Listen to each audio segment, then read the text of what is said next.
o'zicha vitamin D va inazitol ichgan ayol. Bir ayol yonimga keldilar, ularning holatlarida taksi holati, ya'ni ham o'zlarini yomon his qilib qolayotganlarini, ko'ngil aynishlar, qusishlar, hattoki og'riqlar bilan, oshqozondagi o'zgarishlar bilan keldilar.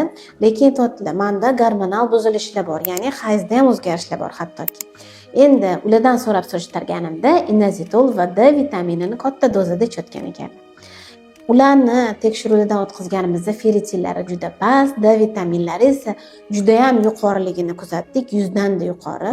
Siz nimaga D vitaminini o'zingiz ichsangiz, qo'shnim ichdilar. Qo'shnim ichganlardan keyin ularning holatlari yaxshilandi. Ulardan yana so'rab surishtirsam, inazitolni katta dozada ichyaptilar va ichlari qotib qolgan, umuman organizmda intoksikatsiya bo'lish boshlagan. Ayollar o'zingizlarcha qo'shninglar, o'rtog'inglar, dugonanglarga qarab turib, vitamin D ni ham, umumiy inazitolni ham xohlagan preparatlaringlarni ichmanglar. Nimagaki bu ertaga sizlarni keyin og'ir holatlarga olib kelishi mumkin va bu holatni yana to'g'rilash uchun bir necha preparatlardan, bir necha yo'llardan o'tishinglarga to'g'ri keladi. Shuning uchun birinchi vrachga murojaat qilinglar. Qanaqa sizlarda defitsitlarni ko'rgandan keyingina u preparatlarni vrach sizga to'g'ri dozada, to'g'ri назначать qilib beradi va o'ziga shu mas'uliyatni oladi.